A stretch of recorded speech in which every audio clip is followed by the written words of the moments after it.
Buenas tardes, les damos la bienvenida al segundo encuentro de este programa de actualización primaria de la salud, que está organizado por la Secretaría de Salud de la Municipalidad de San Pedro, con el auspicio y el acompañamiento del Colegio de Médicos de la Provincia de Buenos Aires, Distrito Sexto, y la Sociedad Argentina de Medicina. Esta capacitación tiene certificación y recertificación para especialidades médicas y está dirigida por nuestras autoridades en salud, el secretario de Salud de la Municipalidad de San Pedro, el doctor Pablo Picchioni, y el subsecretario, el doctor Gabriel Sayago, y cuenta además con la coordinación de la doctora Micaela Schiaffino, la doctora Francisca Urrutia, la doctora Pía Robles y el doctor Guillermo Rosales. En el primer encuentro, que tuvo lugar hace 15 días, y que inauguró además el doctor Jorge Vitar, director del Hospital Clemente Álvarez, estuvimos repasando un módulo sobre actualidad en salud pública y luego la doctora Micaela Schiaffino hizo lo propio con un módulo sobre el control periódico de la salud. Les decimos que todos los contenidos, todos los módulos que se van dando en el marco de esta capacitación van a estar disponibles en YouTube, en breve ya los vamos a estar comunicando. Pero antes, para hacer un repaso de la primera jornada, vamos a recibir a los doctores Picchioni y Sayago para que hagan un comentario al respecto. Bueno, primero agradecerles nuevamente la presencia, siempre recalcando lo mismo, viernes a la tarde. Es difícil hacerse este horario para venir a presenciar justamente una charla muy importante como la de hoy.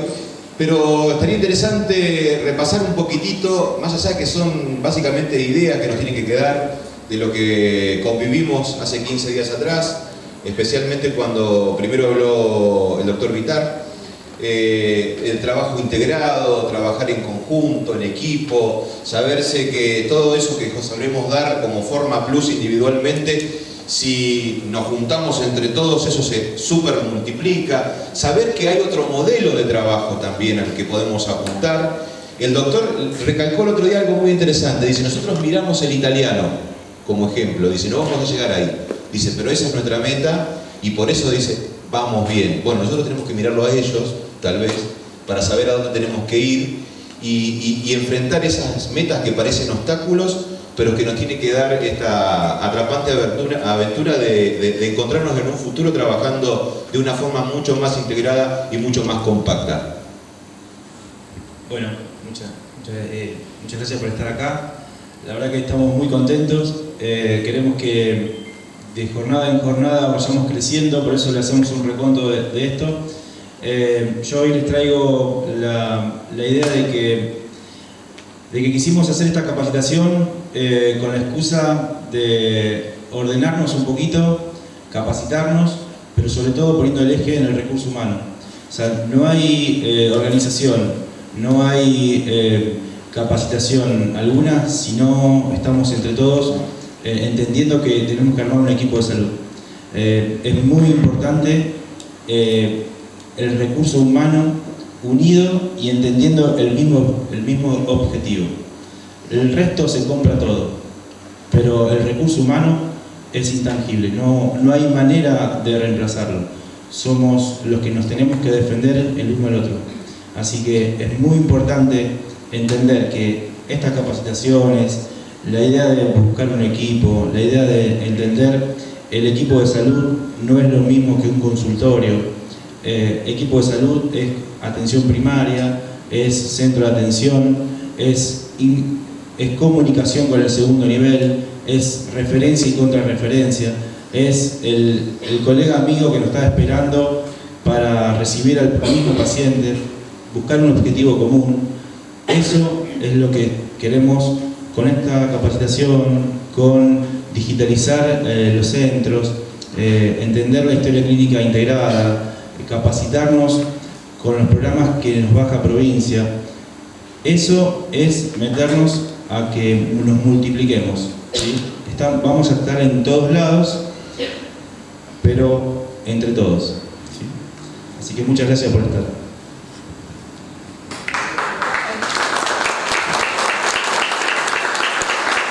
Agradecemos a los doctores Picchioni y Sayago por estas primeras palabras y Y bueno, les decimos que hoy vamos a compartir también, como en cada encuentro, 2 módulos. En primera instancia será un módulo sobre hipertensión arterial y el tratamiento de la emergencia y urgencia hipertensiva. Y en segunda instancia un módulo sobre prevención cardiovascular en atención primaria de la salud. Ambas charlas estarán a cargo del doctor Luis Keller, que es jefe de unidad coronaria del Hospital Clemente Álvarez de Rosario, médico especialista en cardiología, en realidad por ahí debería haber empezado, especialista en medicina de emergencias y desastres, jefe de unidad coronaria en ECA, jefe de cardiología en el Sanatorio Británico, miembro del Tribunal de Evaluación de la Especialidad Cardiología del Colegio de Médicos de la Segunda Circunscripción, docente de la carrera de Cardiología de la Universidad Nacional de Rosario y docente a cargo de la residencia del Sanatorio Británico. Le damos la bienvenida y por supuesto le agradecemos su participación en esta programa.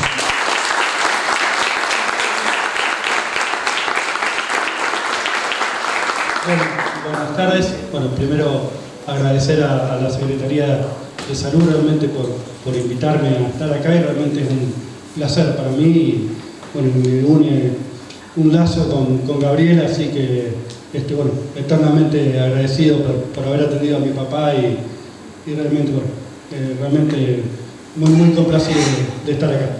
Así que bueno, voy a dar estos 2 módulos. Vamos a empezar primero por lo que me pidieron, el manejo de las crisis hipertensivas. Y primero vamos a entrar con la definición. Podemos decir que es un grupo heterogéneo de situaciones que es caracterizado por el aumento de la presión arterial, con una presión arterial diastólica mayor o igual de 110 milímetros de mercurio y una presión arterial sistólica mayor o igual a 180 milímetros de mercurio, la cual puede presentarse en forma aislada o bien acompañando a distintas entidades con características fisiopatológicas y evolutivas propias.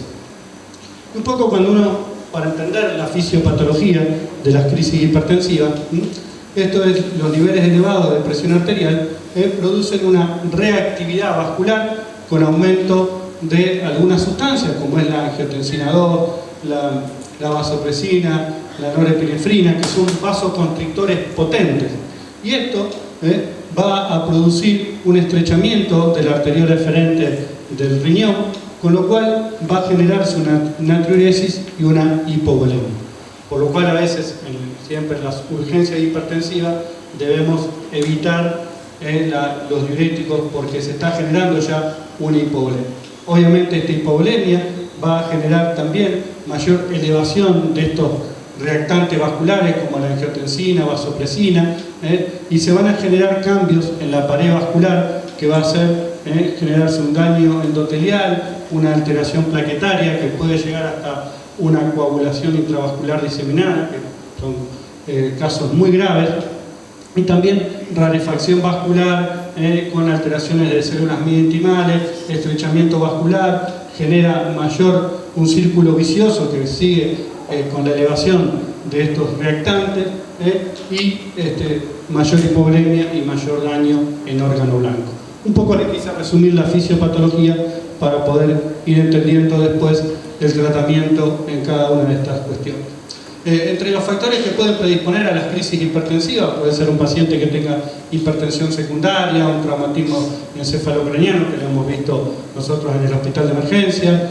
Esto no es tan frecuente, sí, ingesta de algunos medicamentos como anticonceptivos, antidepresivos, anfetaminas, corticosteroides, antiinflamatorios, los ergotamínicos pueden darlo, quemaduras graves, vasculitis, la esclerosis sistémica progresiva, el lupus eritematoso sistémico, el síndrome de Guillain-Barré o situaciones de tensión emocional aguda, algo bastante frecuente hoy por hoy en estos tiempos.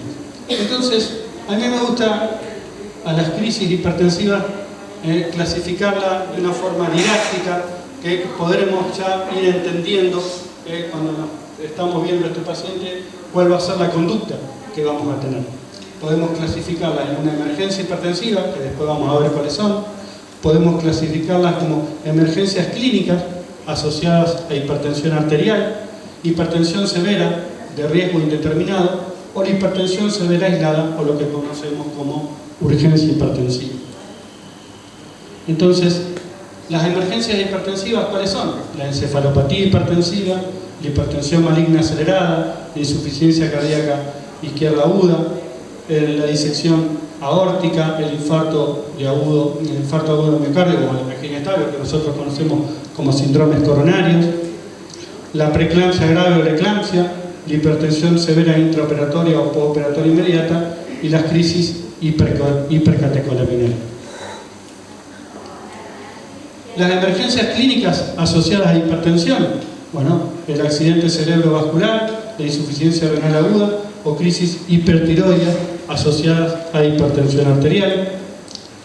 La hipertensión severa de riesgo indeterminado, y esta es interesante porque son pacientes que tienen una signo-sintomatología que no está muy definida, esto con la elevación de la presión arterial, pero que estos pacientes tuvieron un compromiso previo de daño en órgano blanco, por lo cual van a requerir una observación especial.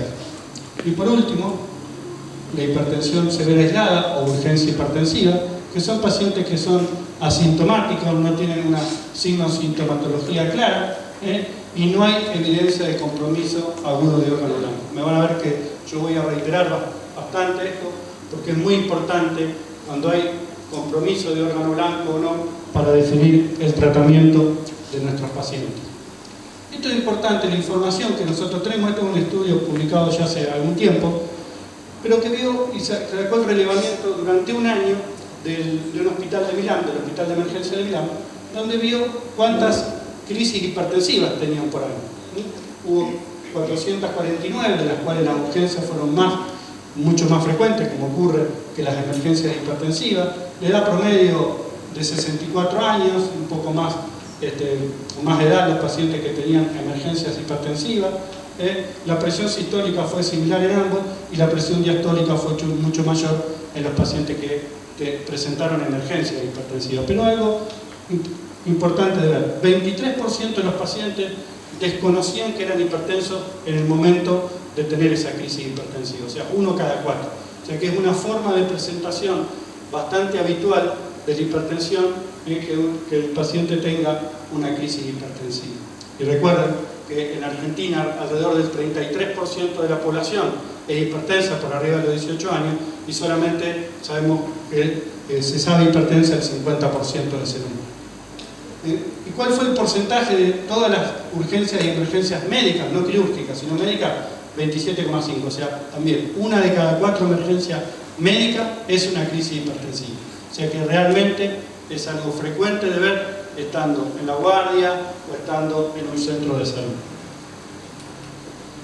¿Cuál era el tipo de daño en órgano blanco en cuanto a las emergencias? Bueno, fíjense, el infarto cerebral, la hemorragia intracerebral, la encefalopatía hipertensiva, el edema agudo de pulmón, la insuficiencia cardíaca congestiva aguda, un síndrome coronario, una eclampsia o una disección de aorta son en distintas proporciones lo habitual de encontrar en un paciente que tiene una crisis hipertensiva.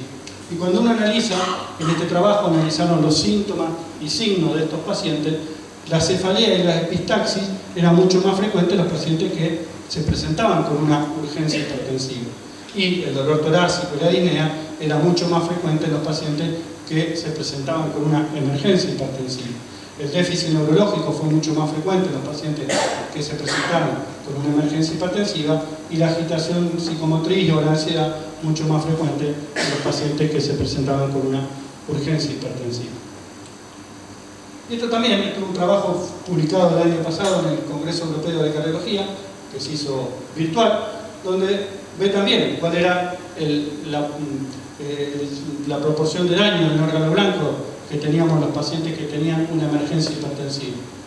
Y fíjense, el stroke, el edema agudo de pulmón, la insuficiencia cardíaca, después tenía también la hemorragia intracerebral, la encefalopatía hipertensiva, la disección de aorta o los síndromes coronarios. Como ven, muchas de estas patologías se presentan con cifras muy elevadas de hipertensión arterial y esto nos está diciendo que hay un daño agudo de órgano blanco, por lo cual es una emergencia hipertensiva. Y esto también es interesante de cómo debemos actuar, el tiempo, en minutos u horas que tenemos para poder actuar ante un paciente con una emergencia hipertensiva. Sabemos que la disección de aorta es la que tuvimos que actuar rápidamente. El paciente está con un cuadro gravísimo, con una mortalidad muy alta, y es lo que más rápido tenemos que actuar. Luego los síndromes coronarios y el edema agudo de pulmón, la hemorragia intracraneal, la encefalopatía hipertensiva, tenemos un poquito más de tiempo, la hipertensión maligna acelerada. Pero bueno, como concepto, la disección de aorta realmente es un cuadro muy grave. Entonces, ¿cómo vamos a evaluar? Ya los clasificamos, a estos pacientes en estos cuatro grupos que a mí me parece interesante desde el punto de vista didáctico. ¿Y cómo vamos a ir evaluando a estos pacientes? Bueno, en la evaluación inicial, la medición correcta de la presión arterial. Obviamente que podemos tardar mucho tiempo de cómo tomar correctamente la presión arterial, que no es lo mismo en la casa, no es lo mismo en el consultorio y no es la misma en la sala de emergencia, obviamente.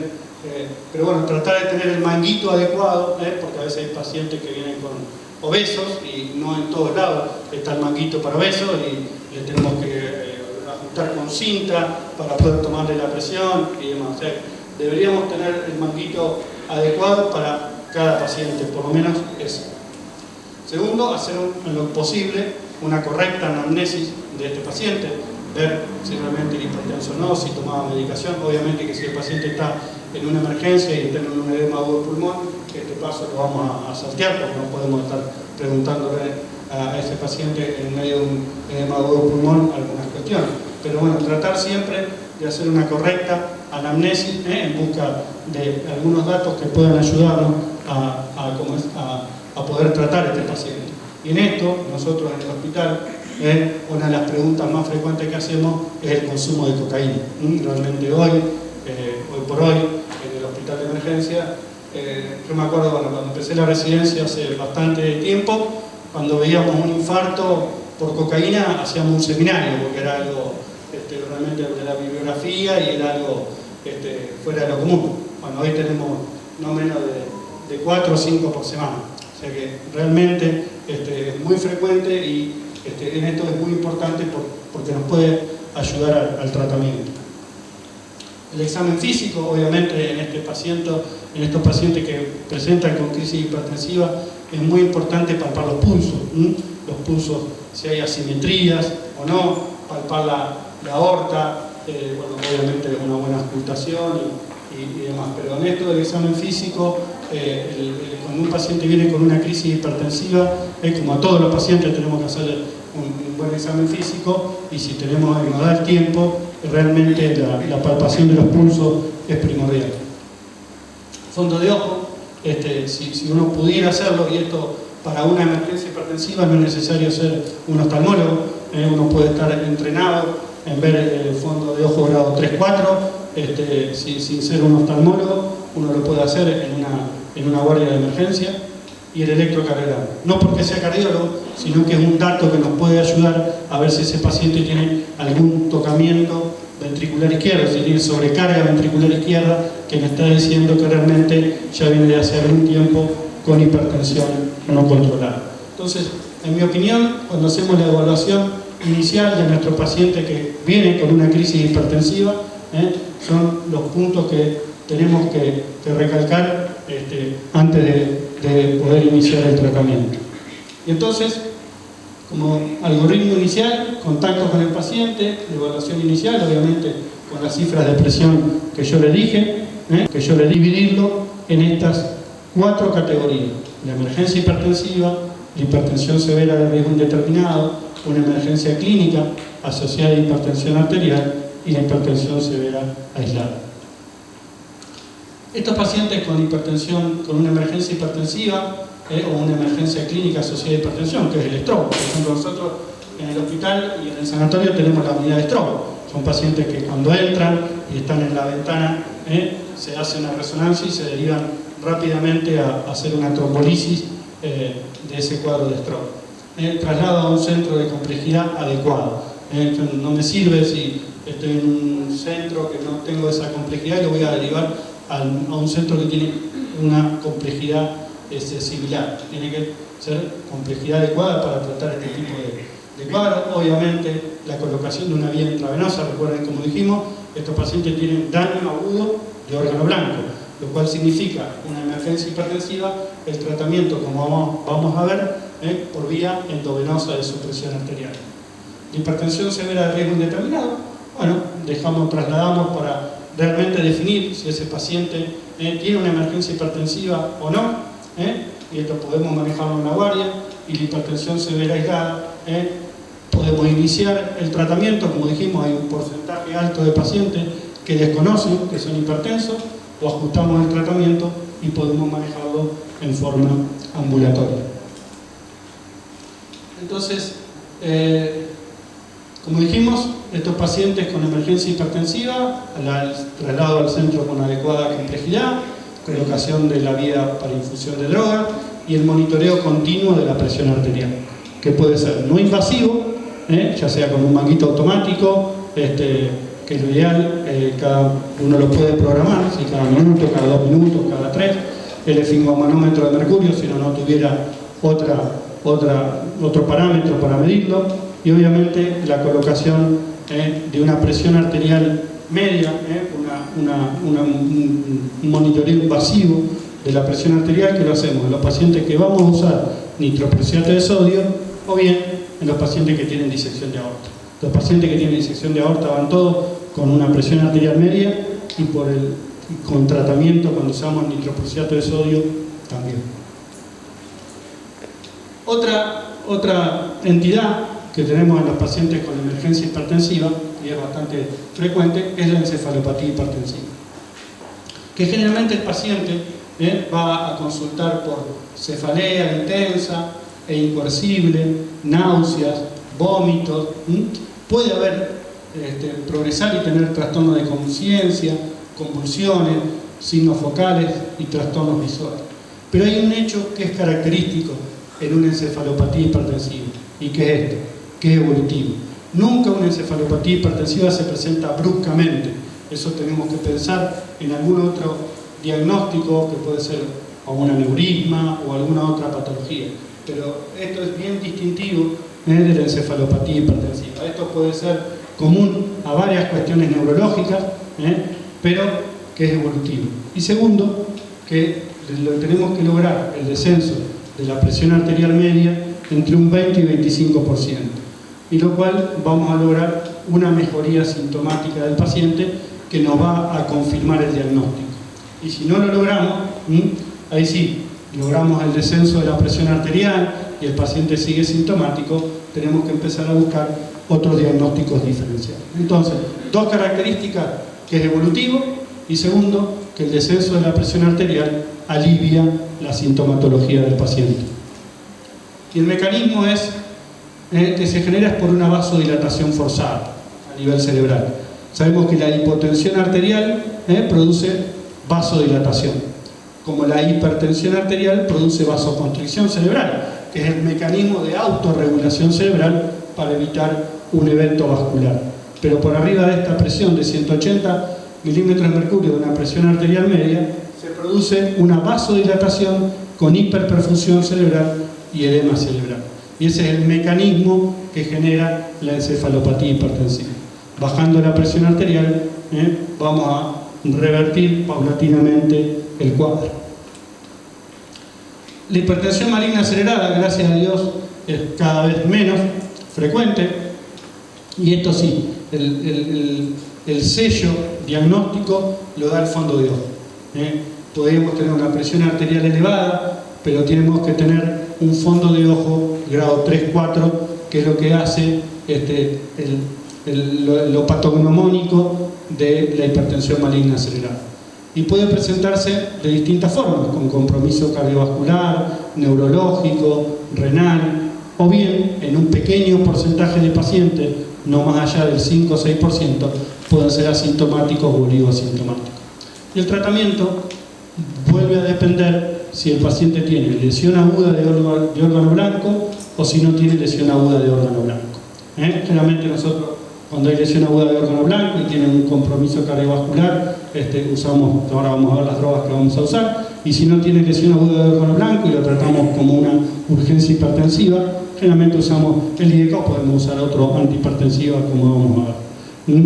Obviamente tenemos que tener precaución con los IECA si uno sospecha que puede haber alteración de las arterias renales, y bueno, y obviamente tenemos que ir controlando el filtrado glomerular de esos pacientes.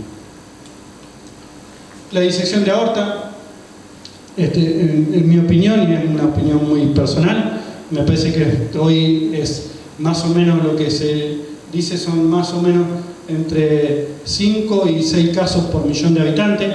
En Rosario tenemos más o menos 20 casos por año, y para mí hay mucho más porque la hipertensión es sumamente preponderante y la primera causa es la hipertensión arterial, así que no concuerdo mucho con esa cifra. Para mí es mucho más frecuente, que a veces no la diagnosticamos, puede ser también.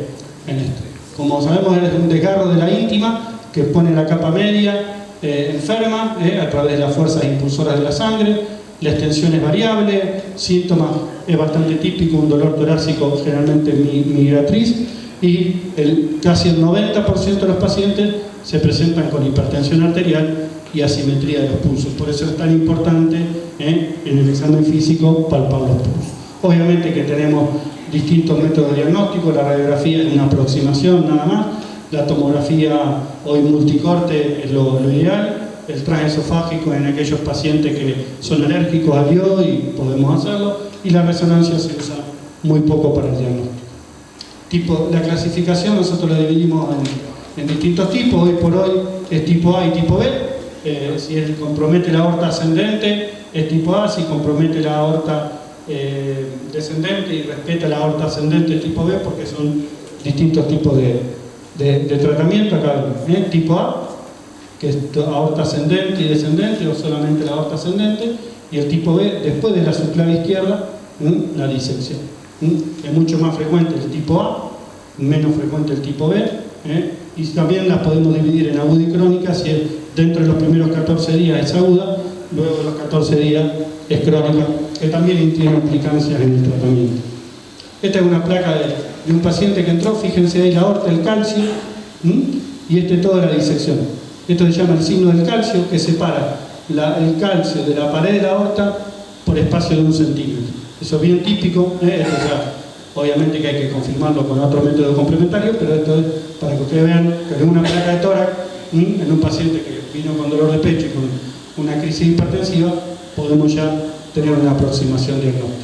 Y esta es una tomografía de un paciente con bien la rotura ahí que vemos de la aorta. Estos son cuadros graves, estos son todos de resolución quirúrgica, los tipo A, con una mortalidad muy grave. ¿Y por qué? Insisto con esto de la rapidez del diagnóstico. Aumenta 1% por hora la mortalidad de ese paciente sobre una patología que tiene una alta mortalidad. Lo que tenemos que lograr acá es reducir la frecuencia cardíaca por debajo de 160 latidos por minuto, la presión arterial por debajo de 120 o lo más bajo que podamos, que pueda mantener el paciente, liberar al paciente del dolor, preservar la función renal y evitar la hipoperfusión cerebral.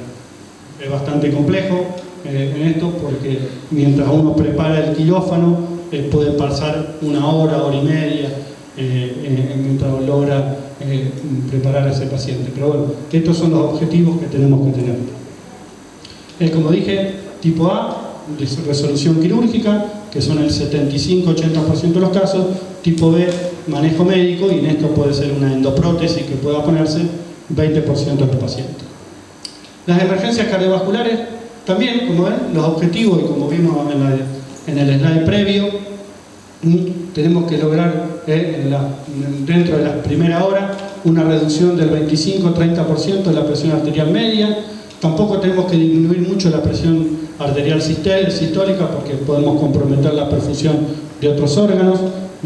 Y la reducción de la presión debe ser gradual, predecible y controlada. Por eso necesitamos drogas endovenosas para poder manejar a estos pacientes. Si el paciente tiene insuficiencia cardíaca con sospecha de isquemia miocárdica, nuestra opción es la nitroglicerina, y obviamente acá sí vamos a usar un diurético porque el paciente tiene insuficiencia cardíaca. Si no hay isquemia miocárdica, Podemos usar nitroprusiato con un diurético, un IECA. Si el paciente tiene un infarto o una angina inestable y vino con una crisis hipertensiva, los nitroglicerina y betabloqueantes. Recuerden también que si el paciente está con una crisis hipertensiva, un infarto o un síndrome coronario agudo y le voy a hacer nitroglicerina, preguntar si tomó sildenafil dentro de las primeras 24 horas o tadalafilo dentro de las últimas 48 horas, porque podemos hacer una hipotensión severa y realmente muy refractaria al tratamiento. Y la disección de aorta, betabloqueante y nitroprusiato. Siempre primero hacemos betabloqueante en la disección de aorta para disminuir la onda de pulso, para disminuir el aumento de la disección, y luego nitroprusiato de sodio. Un poco este es el esquema que podemos utilizar, a grosso modo, en las emergencias cardiovasculares. En el embarazo, vemos los pacientes con eclampsia, son pacientes con hipertensión arterial después de las 20 semanas y que hacen una convulsión. Y esto, el tratamiento, obviamente, cuando está con la convulsión es tratar de evitar mordeduras, traumatismo, bueno, la oxigenoterapia, la aspiración, obviamente para evitar que absorba el contenido gástrico. El control de las convulsiones lo vamos a hacer con sulfato de magnesio. Si no tenemos, puede ser diazepam, pero yo pienso que en todos lados hay sulfato de magnesio con un bolo de 4 gramos y luego 1 gramo por hora durante 24 horas. Control de la presión. Hoy por hoy la droga de elección es el labetalol endovenoso. No tenemos hidrolazina en Argentina endovenosa, sí bioral, y clonidina endovenosa es más compleja. La clonidina endovenosa, no sé si alguna vez lo usaron, generalmente da somnolencia, puede dar algunas alteraciones que a veces nos hace difícil en la evaluación de estos pacientes que ya de por sí tienen un cuadro neurológico. Puede presentarse también la hipertensión severa, lo que decimos una preeclampsia grave, con visión borrosa, cefalea intensa, dolor intenso en el hipocondrio derecho. Eso es por distensión de la cápsula del hígado, y eso es un signo premonitorio de eclampsia, o con insuficiencia cardíaca o un abdomen. Obviamente, como toda emergencia hipertensiva, evitar los descensos bruscos de la presión arterial, excepto, como les dije, la disección de aorta, y la droga de elección por lejos, hoy por hoy, es el labetalol. Por último, tenemos las crisis hipercatecolinérgicas, que tienen una triada característica de presentación, que son la cefalea, las palpitaciones y la sudoración. Y acá tenemos algunos diagnósticos diferenciales. Puede el paciente estar teniendo un feocromocitoma, puede ser farmacológico, y hoy, como yo le dije, la cocaína va número 1 dentro de las drogas, o no farmacológicas, como puede ser, por ejemplo, un ataque de pánico, puede estar generando una crisis hipercatecolinérgica, mucho menos frecuente. Hoy por hoy, por lejos, como les dije, nosotros en el hospital de emergencia, la cocaína es número 1 en generar estas crisis hipercatecolinérgicas. Y volvemos a lo mismo, en la evaluación de estos pacientes, si no hay lesión aguda de órgano blanco, un antihipertensivo por vía oral, que podemos usar una combinación de un alfa y beta bloqueante. Nunca usen un beta bloqueante puro, solo en estos pacientes, porque recuerden que la cocaína aumenta la secreción de noradrenalina, disminuye la recaptación de catecolaminas, por lo cual si yo doy un beta bloqueante van a quedar mucho más libres los receptores alfa y van a generar mucho más vasoconstricción y mucho más hipertensión arterial. Y con lesión aguda de órgano blanco son pacientes ya muy complejos, con drogas endovenosas. Fentolamina no tenemos en Argentina, la hemos usado en algunos pacientes que se han operado en el sanatorio de feocromocitoma y la hemos traído de Brasil, y la combinamos con beta-bloqueante, y si no, nitroprusiato, si el paciente está teniendo una emergencia hipertensiva.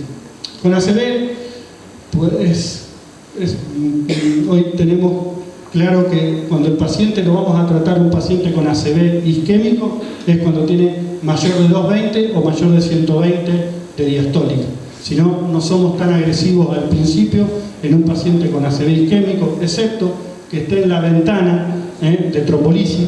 Recuerden que la ventana que nosotros tenemos desde que el paciente inicia con el cuadro clínico hasta hacerle el trombolítico en un paciente con ACV son 4 horas y media, y ahí sí tenemos que reducir la presión a 185, 110 para poder hacer el trombolítico. Entonces, ¿cuál es la droga ideal que yo voy a tener para hacer el tratamiento de nuestros pacientes con emergencia hipertensiva? Que tenga un rápido comienzo y finalización de la acción, que la dosis respuesta sea predecible y controlable, que tenga un restablecimiento de la curva de autorregulación cerebral con desplazamiento de estos valores cercanos a los normales, y que obviamente tenga los mínimos efectos indeseables posibles. Obviamente que esta droga ideal no existe y tenemos que ir acomodándola a cada una de las situaciones que tenemos.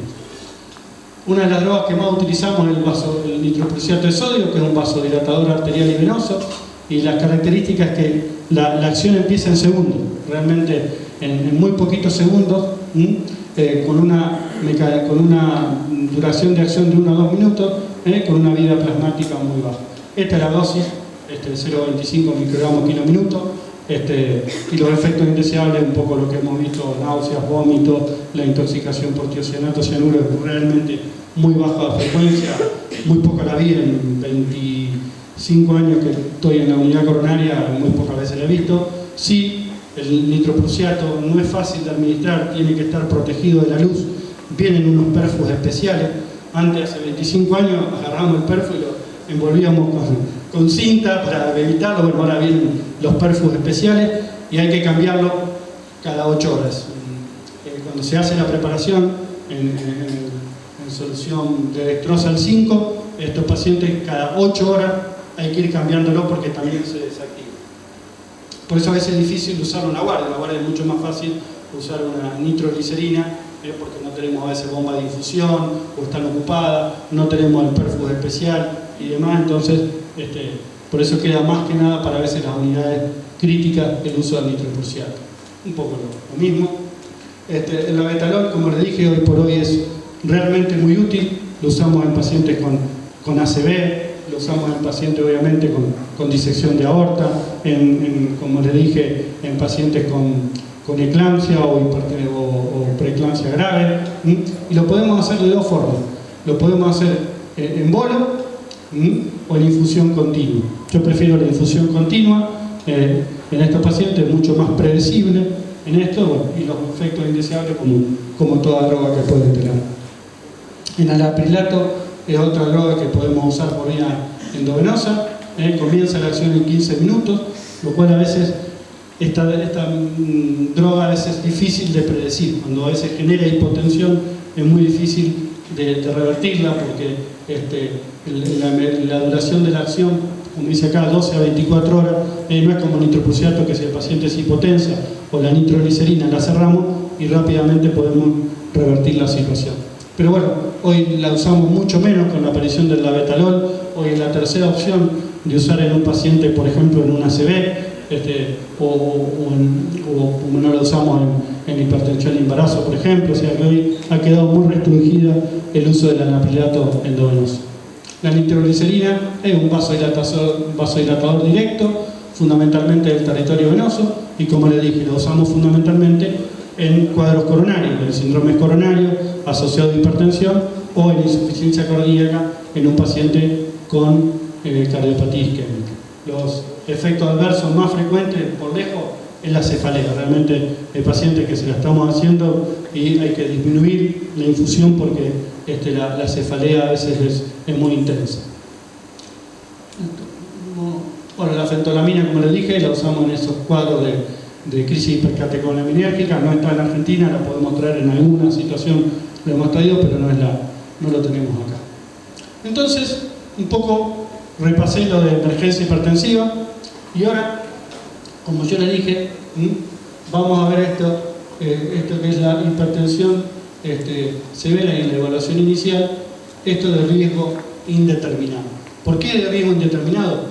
Porque son pacientes que han tenido daño en órgano blanco, tienen algunos signos, sintomatología inespecífica, y obviamente tenemos que tener en observación, hacer algunos estudios para confirmar si realmente tiene una emergencia hipertensiva, o bien descartarla y tratarla como una urgencia hipertensiva o una hipertensión severa aislada.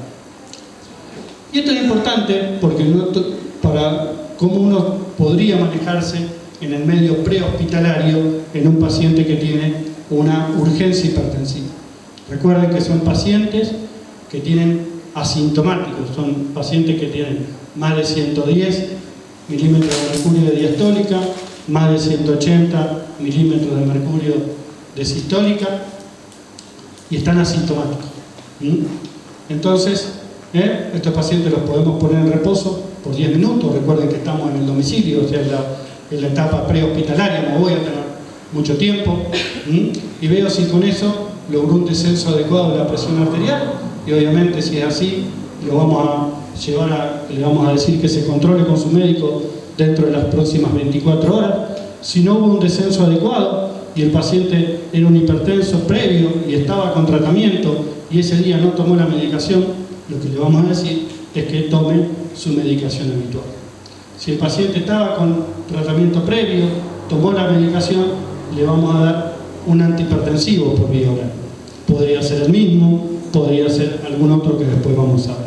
Y si este paciente no estaba con tratamiento, bueno, veremos la posibilidad de darle algún antihipertensivo, y que obviamente en todos los casos, y eso hay que dejarlo anotado en la historia clínica cuando lo vamos a ver al domicilio, control médico dentro de las 24 horas con su médico de cabecera. En el medio hospitalario es distinto. Acá tengo un poco más de tiempo.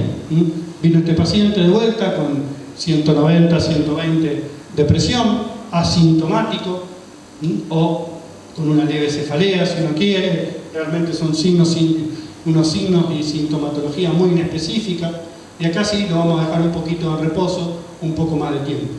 Obviamente que a veces es difícil, por ejemplo en el ECA es muy difícil el reposo 30 minutos en un lugar tranquilo, no existe en la UAB. Pero bueno, si uno lograra tener un lugar tranquilo, pudiera dejarlo en reposo y reevaluar a este paciente si hubo un descenso adecuado. ¿Cuál es el descenso adecuado? Volvemos a lo mismo, reducir el 20-25% de su presión arterial media. Si hubo un descenso adecuado, bueno, le ajustamos el tratamiento y ese paciente sigue de alta.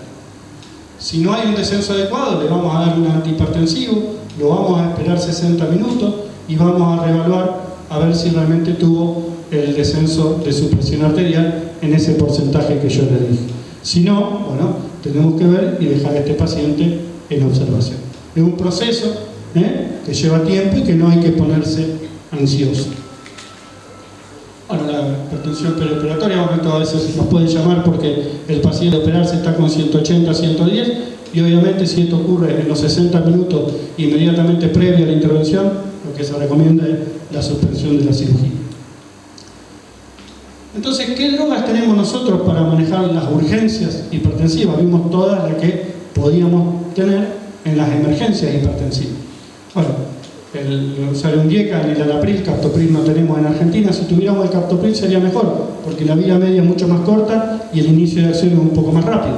Tenemos en Alapril, calcio antagonista, nifedipina comprimido, no cápsula. La cápsula está totalmente abolida, sigue habiendo, pero tiene que ser nifedipina comprimido, y no la de acción retardada, sino el comprimido común, o felodipina o amlodipina. Los alfa-agonistas, la clonidina, que no la usamos realmente, beta-bloqueantes propanolol o alfa y beta-bloqueantes la betalol. Son las drogas que podemos utilizar en estos pacientes que vienen en una emergencia hipertensiva. Obviamente que si el paciente viene tomando losartán o telmisartán o candesartán y el paciente va a tener 190, 110, probablemente no le voy a dar esta y le voy a dar la droga que venía tomando este paciente para ver si hay esa reducción de la presión arterial. Y esto es interesante, buscando un poco para esta charla alguna bibliografía. Esto fue publicado hace unos años y vieron los pacientes que se presentaban con urgencias hipertensivas. Y vuelvo a recalcar, pacientes totalmente asintomáticos. Esto es el sistema del Medicare, de la Cleveland Clinic en Estados Unidos, que tomó casi alrededor de 58.500 pacientes. Y vieron cuáles eran referidos a los hospitales y cuáles eran dados de alta. Y en esto evaluaron lo que se llama el MACE. El MACE son los eventos cardiovasculares que puede tener ese paciente. Si un infarto, un síndrome coronario, un ACV o una IT. Y vieron que el MACE, estos eventos, a los 7 días no había diferencia, a los 30 días no había diferencia, y al mes y a los 6 meses no había diferencia. O sea que internar a estos pacientes o no internarlos realmente estaba generando un gasto innecesario, y es totalmente seguro mandar a estos pacientes. Y después evaluaron cómo se controlaba la presión, al mes y a los 6 meses. Sí, al mes tenían los pacientes que se internaron, tenían mejor control de la presión arterial, pero a los 6 meses estaban descontrolados por igual. O sea que realmente el porcentaje de MACE, o sea, de eventos de estos pacientes con una urgencia hipertensiva, pacientes con elevación de la presión arterial, vuelvo a recalcar, asintomáticos, generar una internación genera mucho gasto. Esto es un poco lo mismo. Y estos pacientes dicen que los pacientes asintomáticos son de muy bajo riesgo, por lo cual no deberían ser admitidos al hospital. Esto un poco también en el mismo estudio, todo lo que gastaron en esto, y en la editorial dice que tenemos que un poco tratar a la ansiedad de los pacientes, pero también la ansiedad del médico, en no generar la internación, y que vamos a incurrir en costos, y también podemos hacer en estudios innecesarios y generarle también daño a nuestros pacientes. Y también es un trabajo que se presentó el año pasado en el Congreso Europeo de Cardiología, en un hospital de Pisa, en Italia, en La Guardia, en pacientes que venían con urgencia hipertensiva. Y le daban antihipertensivos, ansiolíticos o ningún tratamiento. Y fíjense que obviamente que bajó, cuando uno le daba ansiolítico, bajó bastante. Obviamente que no es la recomendación, excepto que en algún cuadro, como dijimos, de excitación, de ansiedad, de estrés, puede ayudarnos, junto con algunas drogas antihipertensivas. Pero fíjense, dejar al paciente sin ninguna droga, en un lugar tranquilo, que lo haya visto un médico, que lo haya tomado la presión, que lo haya contenido, también bajó la presión. O sea, el mensaje es que estas urgencias hipertensivas en un paciente asintomático no debemos ser sumamente agresivos y no debemos generar una internación inadecuada en estos pacientes. Entonces, para concluir, la clave para el manejo exitoso y seguro de los pacientes con elevación severa de la presión arterial es diferenciar las emergencias de las urgencias hipertensivas. Estas últimas, las urgencias, tienen hipertensión diastólica severa, pero sin evidencia clínica de daño en órgano blanco, por lo que la terapia rápida y agresiva antihipertensiva no es correcta. Las emergencias hipertensivas constituyen un grupo distintivo de entidades, como les mostré, clínico-patológicas asociadas siempre a daño agudo en órgano blanco. Y en estos pacientes requiere una inmediata reducción de la presión arterial para prevenir el daño progresivo del órgano blanco. Muchas gracias.